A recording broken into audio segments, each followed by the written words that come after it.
Olá a todos, sejam muito bem-vindos a mais um Astor Sessions. Eu me chamo Vinícius, sou analista aqui do time de investimentos da Astor e nessa edição, a edição do mês de junho, nós temos como tema o crédito em foco, né? As perspectivas de investimento no cenário e na conjuntura econômica atual. E hoje eu estou aqui com o Caio, que vai apresentar esse quadro junto comigo desse mês. E Caio, por favor, fica à vontade de se apresentar e me diz o que que você acha desse tema, né? Quais são suas considerações sobre esse assunto? Pronto, olá pessoal, tudo bom? É um prazer estar aqui, obrigado aí Vinícius. Eu me chamo Caio, eu sou economista e analista de investimentos aqui da Astor Capital. E assim, falando um pouquinho sobre esse tema que você trouxe, que a gente vai trazer aqui hoje, ele é um tema super relevante, vem ganhando muito destaque aí durante esse ano, desde o ano passado. Então a gente está vivendo um momento, querendo ou não, muito atípico na economia global. Tanto na questão, tanto no cenário internacional, quanto também ali no ambiente doméstico. Então, agora em 2025, a gente vem vendo tensões muito crescentes no globo. Então, de um lado, a gente tem ali algumas disputas comerciais por parte dos Estados Unidos com as grandes potências, como por exemplo a China, a União Europeia também. Quando a gente entra mais um pouquinho no ambiente geopolítico ali bélico, a gente acaba também vendo uma deterioração desse cenário, principalmente agora com a Rússia e a Ucrânia, né, que vem se estendendo essa guerra, e mais recentemente aí com novas tensões no Oriente Médio, agora com essa escalada entre Israel e Irã. Nos Estados Unidos, a gente também vê essa crescente preocupação aí dos investidores, dos economistas, com a possível recessão técnica, quem sabe no segundo semestre desse ano. A gente vê aí que o Fed está mantendo a taxa de juros em um patamar elevado, se a gente olhar no cenário histórico. A inflação ainda é resistente e também o mercado de trabalho ele segue aquecido. E aí aqui no Brasil esse cenário ele também não é simples. A gente vê aí um cenário que combina juros altos, ruídos fiscais constantes, e aí seja ali do lado da arrecadação, ou então também da questão dos gastos e da complexidade dessa proposta aí de novos tributos que a gente vem recebendo. E isso tem desafiado ali a atividade econômica e também gerando uma grande instabilidade nos mercados. Essas mudanças tributárias em discussão e também os desdobramentos ali da política fiscal e monetária trazem impactos relevantes e devem continuar trazendo para o ambiente financeiro. Então a gente precisa analisar e realmente saber como se portar frente a todo esse contexto. E aí, entrando no mercado de crédito em si, ele acaba ganhando protagonismo nesses momentos de mais incerteza macroeconômica. Então, isso acaba valorizando ali os ativos de crédito, seja ali pelo aumento dos prêmios de risco, ou então pelos retornos potenciais, ou então até mesmo pela necessidade ali de uma gestão mais criteriosa, por conta do risco de crédito, por conta da volatilidade que a gente observa nesse mercado, e também para se proteger contra possíveis default.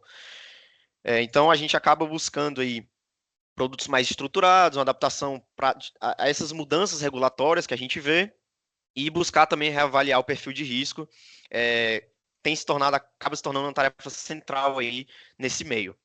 Então, nesse programa de hoje, a gente traz aí o Paulo Boquel, que é um executivo que está há mais de 25 anos atuando no mercado, tanto financeiro quanto corporativo, então ele tem uma carreira aí marcada por posições de liderança, em alguma das instituições mais relevantes do país. E aí, só lendo aqui um pouquinho brevemente o grande currículo, ele é formado em economia pela Universidade do Rio de Janeiro, Estadual do Rio de Janeiro. Completou aí sua formação com MBA em Finanças e Estratégia pela Universidade de Michigan, que é uma das mais prestigiadas escolas de negócio do mundo, e atuou também em grandes empresas durante sua carreira, como, por exemplo, a CA Indosuez, a RX Investimentos, DASA, Banco Bozano, dentre outras. Atualmente, desde 2022, ele exerce a função de head de crédito na Absolute Investimentos, que é uma forte parceira da gente, e ele lidera ali as iniciativas de crédito da casa. Então, acaba unindo a visão estratégica e a longa vivência no setor. Então, é uma grande honra te receber aqui hoje, Paulo. Seja muito bem-vindo, é um prazer te ter com a gente. E eu gostaria de iniciar aqui esse bate-papo pedindo para você comentar um pouquinho sobre a sua trajetória até aqui, um pouquinho do que você faz hoje como head de crédito na Absolute, e, enfim, aquilo que você acha de mais interessante de ser pontuado. É. Primeiro de tudo, obrigado pelo convite, é uma honra estar aqui. Falando brevemente assim da minha experiência, eu tive a oportunidade de trabalhar já em várias posições, o que acaba ajudando também até ter uma visão ampla, né, desse mercado, né? Então, comecei minha carreira como gerente de produto, né? Depois fui fazer o MBA fora, trabalhei em consultoria também, né? Depois eu fui fazer ser gestor, né? Trabalhar em family office, trabalhei depois como diretor financeiro da DASA, depois fazendo essa parte de distribuição, ou seja, várias sentando ali em cadeiras diferentes, né, e complementares, então acaba te dando uma visão também do mais abrangente, né, de outros, né? Então, acho que esse é importante. Agora, por fim, né, por último, na Absolute. A Absolute é uma casa que tem aproximadamente 56 bilhões sob gestão, tá? E principalmente a estratégia de crédito foi a última, né? Hoje a gente tem 24 bilhões de reais, mas a estratégia mais importante da casa é a estratégia de multimercado, tá? Então, basicamente, o multimercado é uma estratégia que tem 30 bilhões de reais e a gente complementa esses valores com a estratégia de ações, tá? Ó, gente, a gente do todo, né? Até inclusive nessa parte macro que o Caio bem abordou, e esses movimentos, tanto globais quanto locais, acaba alterando, né, do ponto de vista de gestão, os investimentos, principalmente nessa parte de alocação de ativos. Então, a primeira pergunta que eu queria te direcionar é do ponto de vista desse cenário, né, incerto e esse juro real muito alto, né? Como que vocês da gestão estão buscando oportunidades dentro desse cenário, diante dessa conjuntura, né? Quais estratégias vocês estão identificando oportunidades, assimetrias e olhando de vista de risco de crédito em si, né? Os gestores estão preocupados com esse risco, com os juros muito altos, as empresas estão conseguindo passar por esse momento, ou elas estão mais frágeis do ponto de vista de default, o que vocês estão enxergando como oportunidade no crédito e cenários de risco também? Quando a gente olha a questão assim, do ponto de vista do investidor, né, a gente tem uma taxa de juros muito alta, né, 14,65, um juro real muito alto, né? Então a gente está falando aí um juro real de praticamente 9 pontos percentuais, 9%, e isso faz com que as pessoas tenham uma percepção do risco um pouco diferente, né? As pessoas não querem tomar risco porque já conseguem ter um nível de remuneração bastante razoável, né, estando ali no CDI, né? Então, eu acho que esse e a gente vê também um mercado bastante avesso à volatilidade, tá? Então, quando você tenta ver basicamente como é que isso ocorre, primeiro, é o que você falou, fluxo bastante forte para mercados de crédito ao longo desse ano como um todo. A gente tem ainda resgate nos fundos multimercado e ações, né? Principalmente ações tem mais resgate até do que, né, pelos dados da Ambima, do que o multimercado. E quando você olha, proporcionalmente, ações ainda tem mais resgate do que o multimercado, né? E o curioso é que você tem hoje uma bolsa que está rodou esse ano praticamente 20%, né? Então, é... e nos multimercados a gente teve o mês de abril que foi muito bom, né? Foi o melhor mês da história. E eu acho que o que acabou acontecendo depois de abril, depois desse resgate no mercado, é que você teve uma diminuição nos resgates dos fundos da indústria, né? Então, o pessoal, pelo menos, parou para, como foi muito forte, parou para olhar. Mas o que a gente vê é assim, aversão a risco e basicamente essa questão da alocação em CDI, porque o cliente está vendo que é, tem um retorno bom, sem correr risco e com previsibilidade, né? E aí, entrando na questão das empresas, o que que a gente vê? A gente vê assim, um cenário, quando você, só para lembrar, né, a gente acaba operando aqui empresas high grade, né, são empresas grandes, são grandes, basicamente as empresas cotadas em bolsa. Essas empresas são empresas que, nesse cenário difícil, são as grandes vencedoras no final do dia, né? Elas têm ativos para serem vendidos, podem fazer M&A, os bancos têm interesse em dar dinheiro, então elas acabam saindo mais forte do que elas entraram, né? E esse é um cenário que pequena e média empresa acaba sofrendo muito, né? Porque muitas vezes não tem acesso ao mercado de capitais, não tem, né? E aí você tem até essa questão toda do que a gente está discutindo, aquela primeira medida do IOF bate de frente nas pequenas e médias empresas, e as empresas grandes também, no final do dia, hoje, do cenário que está, elas conseguem repassar preço. Então, quando a gente olha essas empresas, é o maior nível, né, que a gente tem, né, de números de empresas com recompra de ações na Bolsa de Valores, né? E basicamente empresas com recompra estão dizendo ao mercado que tem um caixa suficiente, né? Estão gerando um caixa suficiente até para fazer recompra desses papéis. Então, o cenário que a gente vive hoje é um cenário que, embora com taxa de juros alta, você tem um crescimento na economia, provavelmente alguma coisa em torno de 2% esse ano. Então, ou seja, as empresas conseguem repassar preço, as empresas conseguem pagar as dívidas. Então, a gente está vendo com relativa tranquilidade, né, nesse mercado. Obviamente, a gente fala relativa porque você sempre vai ter uma outra empresa que pode trazer alguma surpresa, mas na média o que a gente está falando é que o mercado está super tranquilo, tá, com relação a essa questão das empresas de uma forma geral. Perfeito. Perfeito.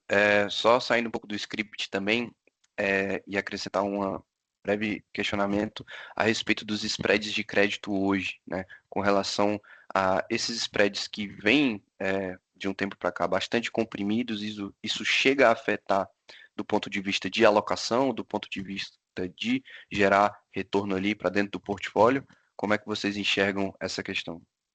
A gente tem uma visão que os bancários estão muito fechados, tá? E o bancário, eles de fato estão muito fechados, basicamente, que você tem uma combinação de fatores. Primeiro, que esse nível de taxa de juro, muitos clientes ficam nos bancos, né? Então acabam comprando CDB, as LCAs, LCIs, os produtos isentos, né? E os bancos, no momento em que conseguem ter um fluxo de dinheiro muito forte, né, de captação, e ao mesmo tempo que não estão tão animados ali para emprestar dinheiro com essa taxa de juros, você começa a ver o fechamento dos spreads e até a falta de apetite para determinados vencimentos por parte dos bancos. Agora, você consegue ainda ter outros instrumentos de dívida, como títulos corporativos, as debêntures, pagando spreads ainda adequados, né? A gente está muito longe do pior momento que a gente teve recentemente, que foi basicamente ali no em 19, né?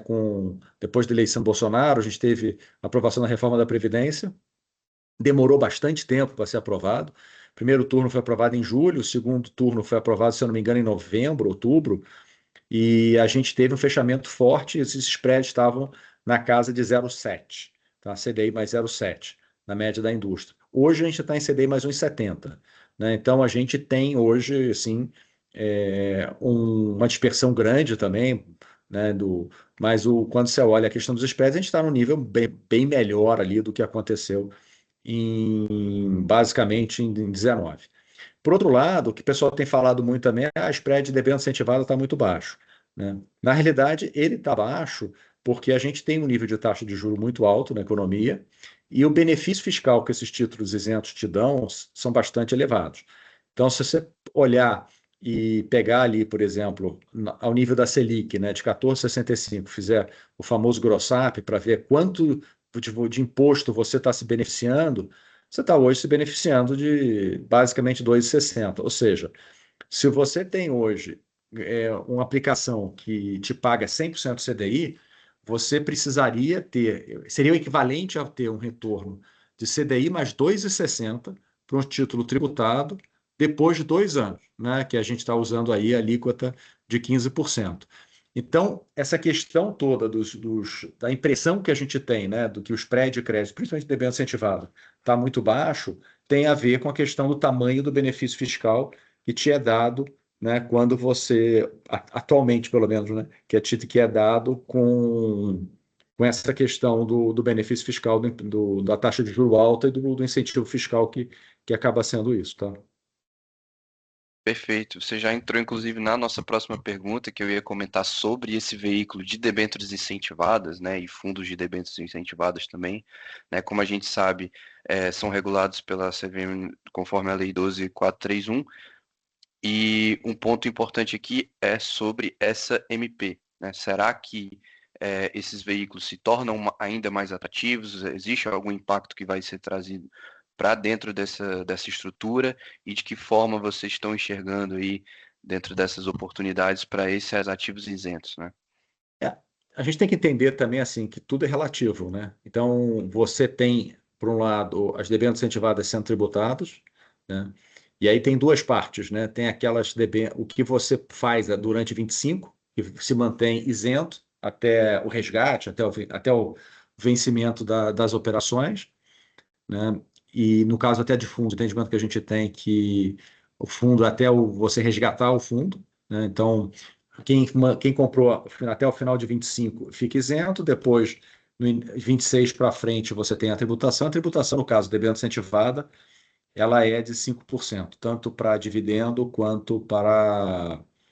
é, quanto para ganho de capital, né, ali no final. Então, é, por outro lado, você teve a majoração de 15 para 17,5 dos outros ativos, né? Então você teve, na realidade, um impacto de aumento a mais ali, digamos assim, de 2,5%. É uma, é, por outro lado, quando você olha, pelo menos nos fundos, você também não vai ter come cotas, né? Então acaba as coisas de certa forma se compensando, você perde um pouco, né, o retorno, né, líquido, e aí basicamente pode acontecer para anular esse retorno, que aí a gente tem que ver o que vai acontecer, qual o impacto que você vai ter nos spreads de debênture incentivada também. É provável que você tenha um aumento no debênture incentivada que compense, até porque você tem do outro lado o investidor que vai estar comprando, que tinha um retorno livre, né, da debênture incentivada e agora vai estar sendo tributado vis-à-vis os fundos e os outros ativos de crédito que vão estar sendo majorados para 17,5, né? Perfeito. Então, basicamente é. E aí, assim, hoje, você tem a questão só do. Quando é isento, o cliente gosta, né? E aí você perde um pouco essa magia do que ele é isento para ser tributado em 5%. Mas a gente ainda vê que o fundo ele continua sendo bastante competitivo também em relação ao que era, principalmente no final, quando esse nível de taxa de juros que a gente tem hoje, né? Uma tributação menor te permite ter mais dinheiro líquido, né? Vamos dizer assim, como retorno do cliente. Perfeito. E entrando aqui um pouco mais no detalhe, dentro desse veículo de fundos de debêntures incentivados, a gente sabe que existem mandatos que compram essas debêntures e que permanecem indexados pela inflação, né, pelo IPCA, e a gente também tem mandatos que fazem a troca do indexador pelo CDI, né? Como você enxerga a atratividade desses produtos, né, em comparativo IPCA versus CDI, e que tipo de cenário cada estratégia tende a se destacar, né? Como é que vocês enxergam esse balanço aqui de risco-retorno dentro do portfólio de vocês? Esse é um ponto interessante, né? Porque a gente acaba falando muito em CDI, né? CDI, CDI, CDI, porque o cliente, de certa forma, não quer volatilidade. Agora, você ter a carteira toda em CDI, primeiro, não é muito adequado, né? Porque você acaba ficando muitas vezes, com o que a gente chama de risco de reinvestimento. Acontece, né, alguma coisa, você não está alocado em bolsa, você não está alocado em risco de mercado, tá? Então, basicamente, é interessante para a gente começar a discutir. Então, que tipo de fundos você tem? Basicamente, você tem os dois fundos mais tradicionais, um é o redeado para CDI e o não redeado, que normalmente a gente tem o IMA B5 como benchmark. IMA B5 é aquela parte dos títulos públicos brasileiros que vencem até 5 anos, tá? Então, o pessoal acaba chamando, né, de inflação curta, né, que é a parte mais curta da curva.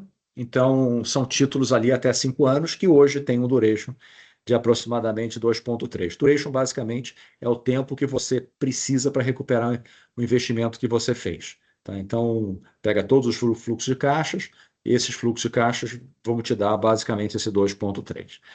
E o que está acontecendo hoje? Hoje a gente fala que esses papéis, esses fundos estão bastante assimétricos, né?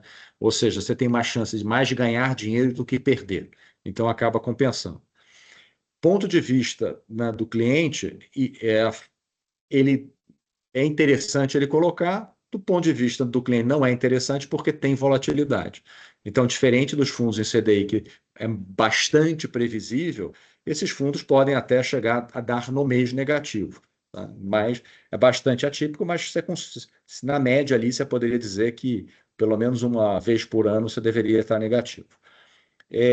O que acaba acontecendo nesses títulos? Então, basicamente, hoje, se a gente olhar, né, o cupom, né, do IMA B5, que é a média ponderada dos títulos, hoje, semana passada estava IPCA mais 8,30. Tá? Então, você tinha IPCA mais 8,30, você tem mais a expectativa de inflação, mais o carrego, isso vai te dar mais ou menos os 14, 14,30. Então, você está falando alguma coisa em torno ali de, né, num CDI de 16,5, alguma coisa em torno de 95% do CDI, 96% do CDI. Né? Então, se basicamente você não acontecer nada, em um ano você estaria ganhando isso, 95, 96 CDI. Por que eu falo em um ano? Porque basicamente a gente tem o IPCA também não é linear ao longo do ano, ou seja, o IPCA não é igual, a gente vai ter meses com 0,15, 0,20, 0, e às vezes você tem outros meses com 1. Né? Então, por isso que é importante você ter uma visão mais anualizada do que isso. Então, se a gente olhar 95, 96% em 12 meses isento, é uma aplicação bastante razoável, vai te dar mais ou menos CDI mais 1,5, alguma coisa em torno disso de um tributado. Né? Por outro lado, se a gente entrar e olhar ali nos próximos 2 anos, no próximo ano, um fechamento das taxas, né? Um fechamento que eu falo, uma diminuição das taxas das NTN-Bs, que vem ali com um governo, né, uma vez que ele olha, um governo mais controlado em termos de gastos, um governo que... E como a gente teve ali, basicamente, com o Temer, alguns anos atrás, né, o Temer a gente teve, só para a gente ter uma ideia, saiu de IPCA mais 8 para IPCA até abaixo, ligeiramente abaixo de 4.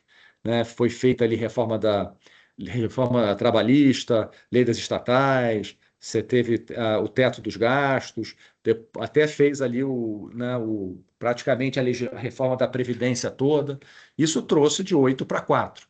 Né? Então, se hoje a gente, ao invés de você ter de 8 para 4, vamos dizer que venha de 8 para 7, né? Esse ponto percentual te dá 2,3% a mais de retorno.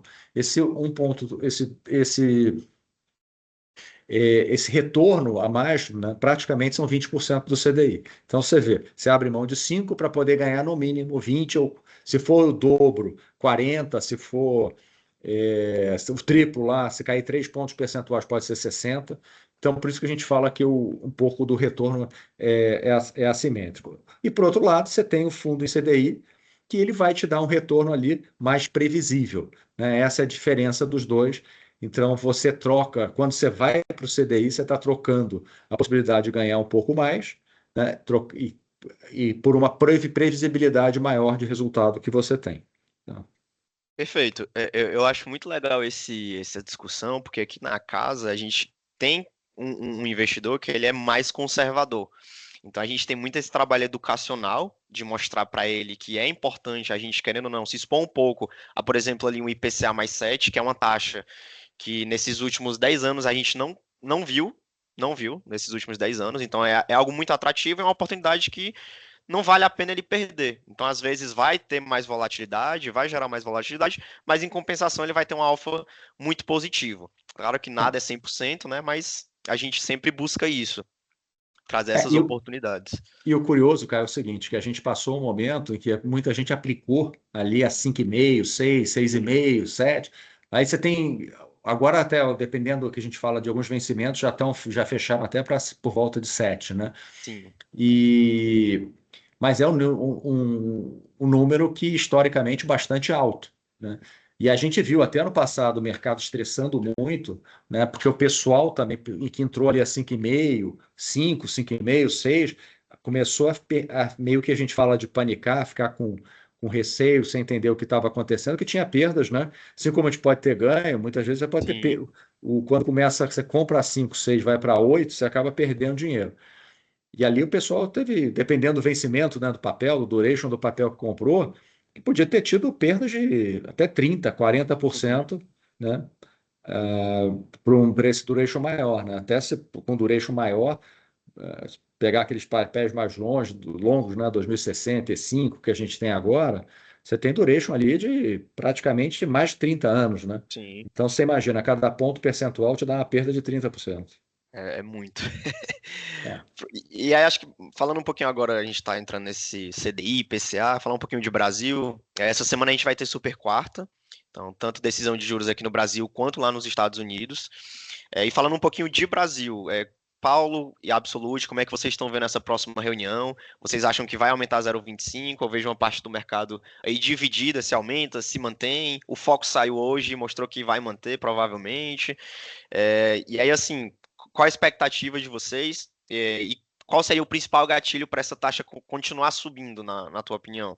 A gente vê ali que, assim, até pelo que o Galípolo tem falado, a gente entende que vai ser mantida essa taxa e mantida essa taxa por um bom tempo, tá? Então, até pelo menos o início do ano que vem. O que a gente tem ouvido, né, o pessoal do Banco Central falar? Primeiro que você tem uma subida muito forte de juros, né, principalmente nessas últimas 4 reuniões, que a gente teve uma subida de 3,5 pontos, né? Então, o pessoal acaba argumentando muito que, de certa forma, tem um ponto que é verdade, que você ainda não bateu na economia, né? Demora isso um pouco para bater. Perfeito. E então você tem isso, uma carga ali para vir por trás. Por outro lado, você tem o preço do combustível, que até antes da guerra, né? Então, olhando ali como a guerra aconteceu, né, basicamente nesse fim de semana, a gente tinha o preço do petróleo saindo de 80, US$ 85 o barril para alguma coisa em torno de 60, US$ 65. Agora voltou tudo para 70 e pouco. E aí você tem outra coisa, é o dólar, né? O dólar hoje furou ali os 5,49, né? Chegou a bater 5,49. Então isso também te ajuda na questão de uma inflação menor olhando para frente. Então, por todos esses motivos, a gente entende que o o Banco Central, né, deve manter a taxa de juros nesse patamar aí até o início do ano que vem. Perfeito. Pois é, assim, semanalmente a gente traz aqui os indicadores, né? E realmente, acho que na semana passada eu comentei aqui no weekly call que a gente faz internamente, e realmente, o último guidance que foi apresentado na reunião era de uma manutenção, e realmente os dados que estão saindo aí nessas últimas semanas, eles, segundo a nossa visão e também de outras casas, é de que realmente não tem ali um motivo para novos aumentos. E realmente, como você falou, toda essa questão do petróleo aí, do dólar mais arrefecido, acaba também trazendo benefício para a inflação e, consequentemente, menos necessidade de a gente aumentar os juros.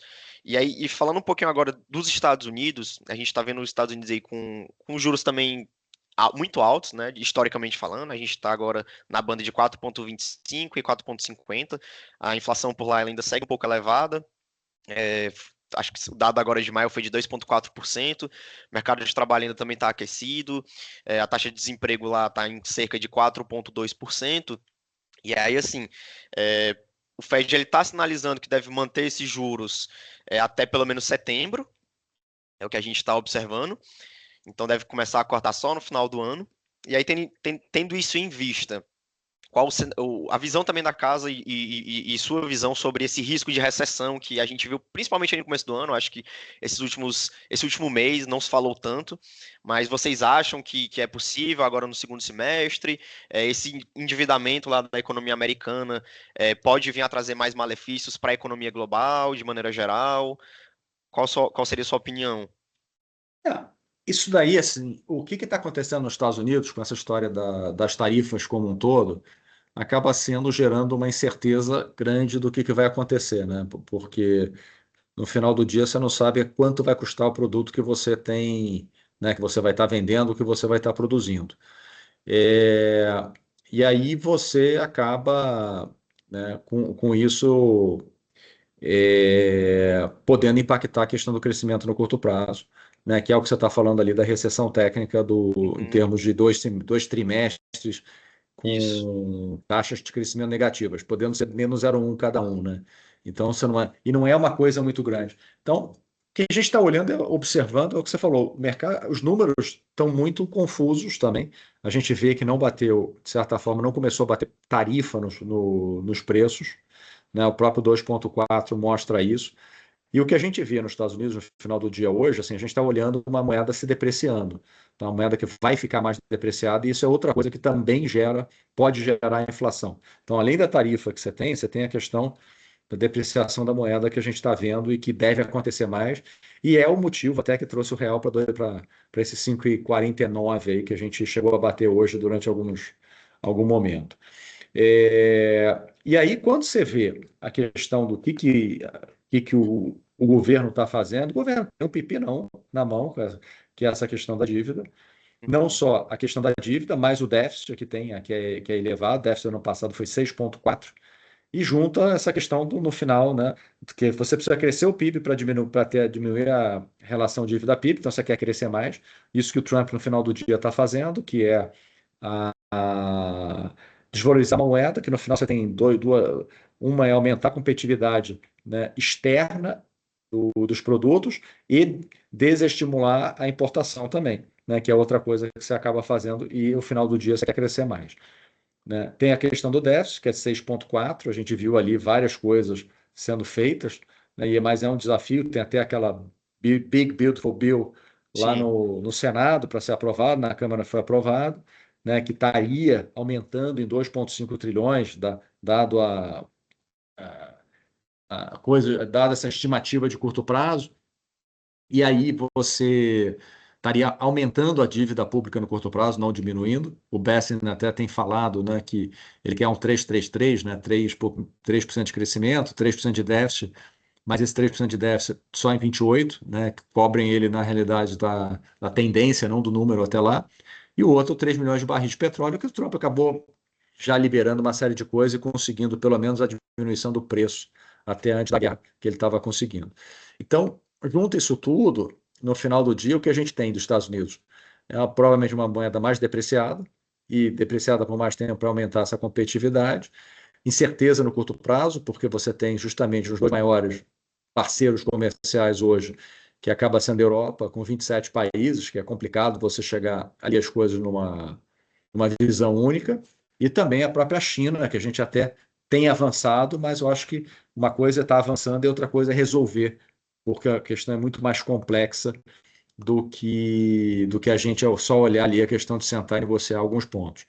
Então, acho que essa questão dos Estados Unidos hoje, né, até para essa questão do Fed, se baixa ou não baixa, é uma incerteza muito grande, que no final do dia você acaba achando que o Fed pode esperar um pouco mais para baixar, até porque a inflação hoje está 2,4, não se sabe qual é o impacto de fato que você vai ter das tarifas, mas você vai ter algum impacto, e como é que isso se repassa no final do dia para a inflação a preço, né?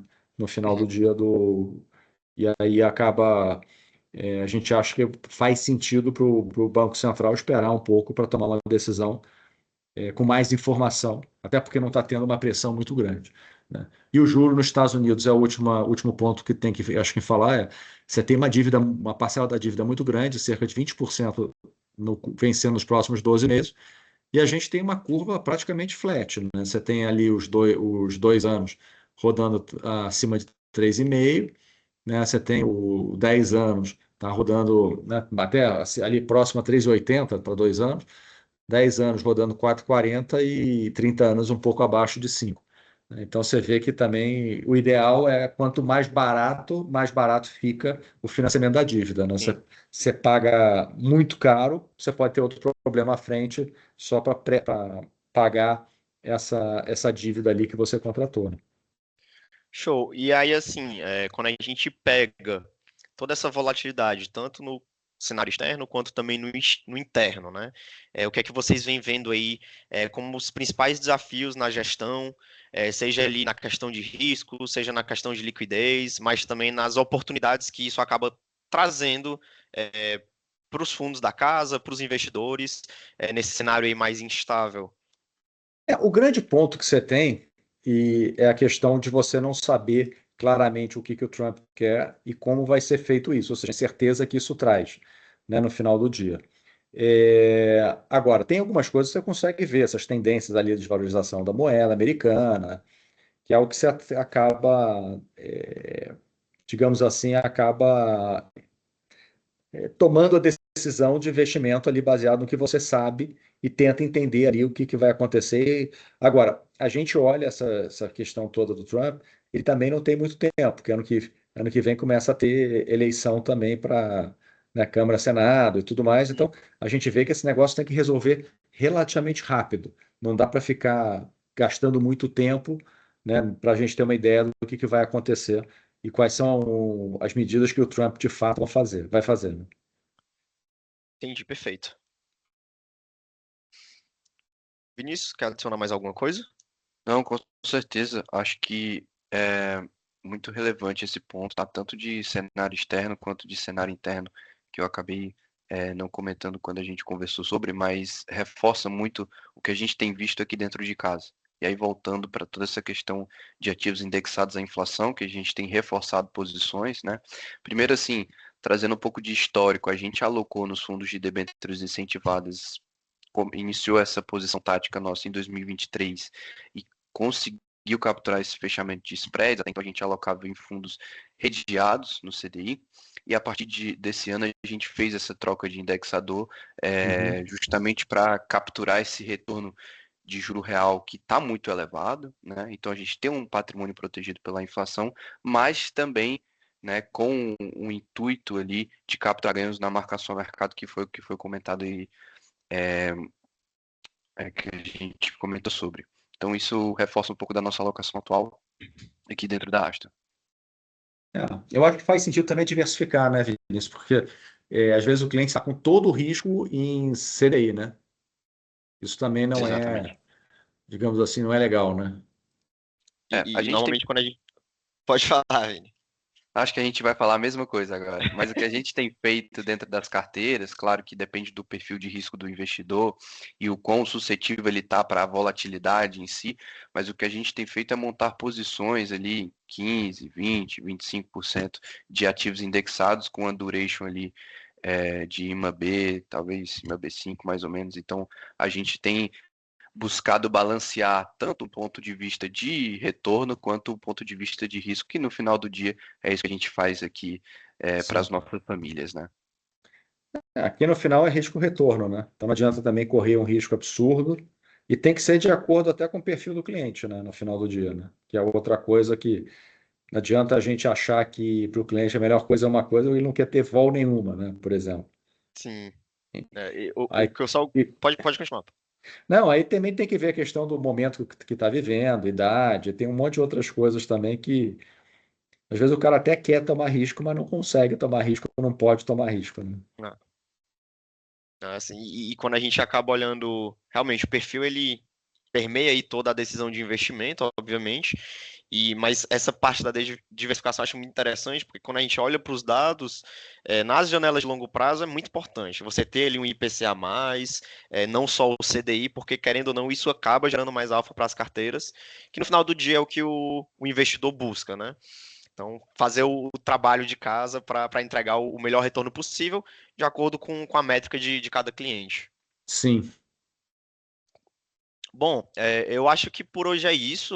Paulo, se você tiver mais alguma coisa para adicionar, mas assim, no mais, a gente só quer agradecer pela sua presença. Acho que foi um bate-papo muito interessante para a gente tirar alguns insights valiosos e para o pessoal aí também entender um pouquinho mais dessa loucura que a gente está vivendo esse ano. Mas no mais é isso. Tá ótimo. Assim, eu acho que passamos por uma série de pontos, tá? Assim, de cabeça, eu não me, acho que a gente passou em todos, pelo menos que eu queria falar. E mais uma vez, obrigado aí pelo convite e estou à disposição para qualquer dúvida aí que o pessoal tem. Perfeito. Muito obrigado.